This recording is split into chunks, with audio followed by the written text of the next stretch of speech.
Donald Trump had a landslide this election, but surprisingly, it didn't really trickle down into the Senate and House maps. We see that right now, Republicans only have 219 seats to Democrats 213. If you go with DDHQ actually has Republicans at 220. But anyway, this wasn't the kind of election Republicans would have expected with Donald Trump winning this big. And it does cast doubt on Republicans' opportunities in the House in worse environments in the future. And so in this video, we're going to be taking a look at the 2026 House map and possible Democrat and Republican pickups. At the end of this video, I will be giving you my prediction, my very, very early prediction for 2026. So with that said, let's get into it. Let's start off on the West Coast. We do see that there is a competitive district in Washington, Marie Perez district. Now, we see that Marie Perez is in a Republican district. It voted for Trump in 2020 by 4 points. And Marie Gluesenkamp-Perez has pulled off an upset again against Joe Kent. Now, I do think that a big reason that Joe Kent lost is because he's a very hardline Republican and he's not that well liked in this district. And also, Marie Gluesenkamp-Perez is a moderate in Congress and is pretty well liked in this district. I do think that if Republicans had picked a more moderate Republican in this district, I do think they could have won. And in 2026, depending on how Trump carry out his agenda and if he can secure the border, if he can bring down prices, it doesn't have to be a blue wave environment. But of course, midterms are not that good for the incumbent party. And so I do think it'll probably be more of a Democrat environment. Now, this one could go either way. If Republicans have a good candidate, I could see them picking it up. But if they don't, I could see Marie Gluesenkamp-Perez holding on again. We'll really have to see. But as of right now, really just putting out there that Republicans put a good candidate out, I do think that they might be able to flip this district. And then we have another possible GOP pickup, and that is Lori Chavez-DeRemus district. Now, she went down in this district this time around to Janelle Bynum. She lost by about 9,000 votes with 92% of the vote in. Not that big of a margin. Now, this district did vote for Biden by about 9 points. I'm not sure how much it voted for Harris this time around, but it's a pretty Democrat district, and so I do think that Janelle Bynum, if she runs again, will definitely hold on to that one. Now, of course, right now, John Duarte's district has not been called, so I have not characterized that as of right now, and also with Michelle Steele's district, that hasn't been called, but we do have a district that Republicans could possibly pick up, and that is Mike Garcia's district. Now, Mike Garcia went down to George Whiteside's this election by about 8,000 votes. Now, Mike Garcia actually won this district by 6 points in 2022, but he did go down. This did vote for Biden by about 12 points. It's a Democrat district, and I probably do see Democrats holding on to this. And if John Duarte does pull it off, I probably also see him. Actually, I think Democrats might pick this up if he still holds on. And then we have another district. We have Ken Calvert's district. Now, this one was really competitive this time around. Ken Calvert is a pretty popular Republican incumbent. He won by 11,000 votes. But if it's going to be a very Democrat environment, he could go down. For right now, I don't think he's going to. So I'm just going to put this in the Republican column as of right now. And I do see Michelle Steele's district, who's the Republican in this district, going down, even if she holds on this time around. And then we have this district over here. I'm pretty sure Dave Min won this district by about 9,000 votes against Scott Baugh. I do think that he'll probably hold this one in 2026 because it is a Democrat district. Now let's go to the districts in Nevada. So Susie Wild really wasn't a competitive race this time around. We have Susie Wild. She won by about 10,000 votes, by about 3 points, which is not a big margin. And Republicans made a lot of gains in Nevada. And if they continue to make gains, you could see this becoming closer. And so for right now, I probably still see Susie Wild holding on because it's going to be a more Democrat favoring environment. So I'll give that to the Democrats over here. And then we have 2 more districts in Arizona. We have David Schweitzer. I do think he would hold on, even if it's a very Democrat environment. And then we have Juan Ciscomani. He held on by a small margin, about 2.5%. Arizona, Turning Point Action has done a lot to help Republicans in Arizona. I also see Juan Ciscomani holding on. And then we have another one in New Mexico. We see that Gabriel Vasquez beat Yvette Herrell by 11,000 votes. And this was a really good environment for Republicans. Now, they have been making gains with Hispanic voters. If they continue to do that, Republicans may be able to flip it. For right now, I'm going to still have it for Gabe Vasquez. And then we have 2 more very competitive districts in the Rio Grande Valley in Texas. These 2 were very competitive. We see that Vicente Gonzalez only won against Mayra Flores by 2.5 points, by only 5,000 votes, a very small margin. Same with Henry Queller. He only won by 12,000.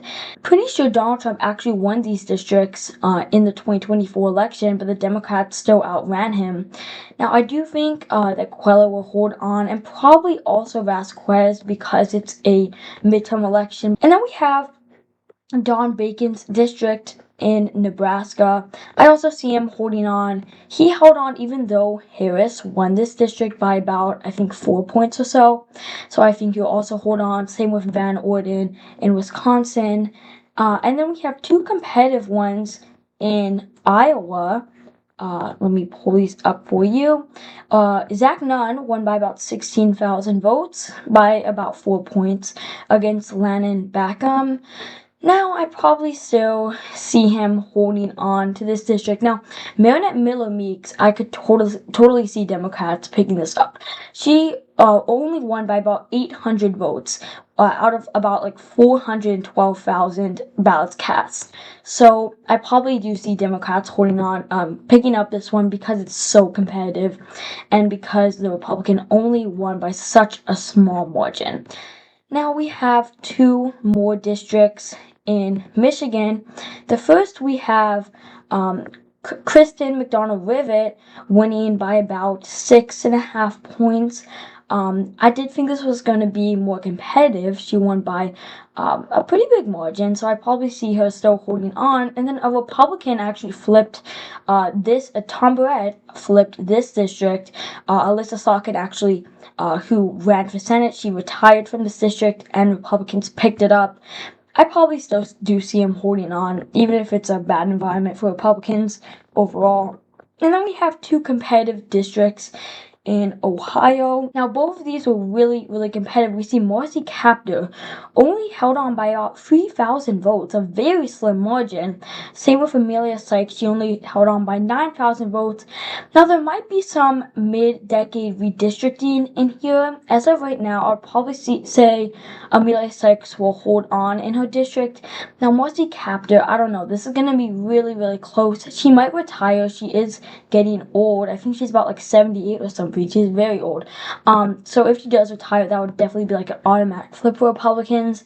So I'm probably going to say Republicans are going to win that one. And then I think I skipped a district over in Colorado. Yeah, I did. So Gabe Evans really put up an upset in Colorado. He flipped this from Yadiro Caraveo by about 3,000 votes, or 2,500 votes. It was a very slim margin, and I probably do see this going back to the Democrats in 2026 because this district, because Colorado as a whole is more Democratic. It's trending more Democratic, so I'd probably see Democrats getting that district. And then Don Davis, I probably see him holding on because he won in this such a bad environment for Democrats.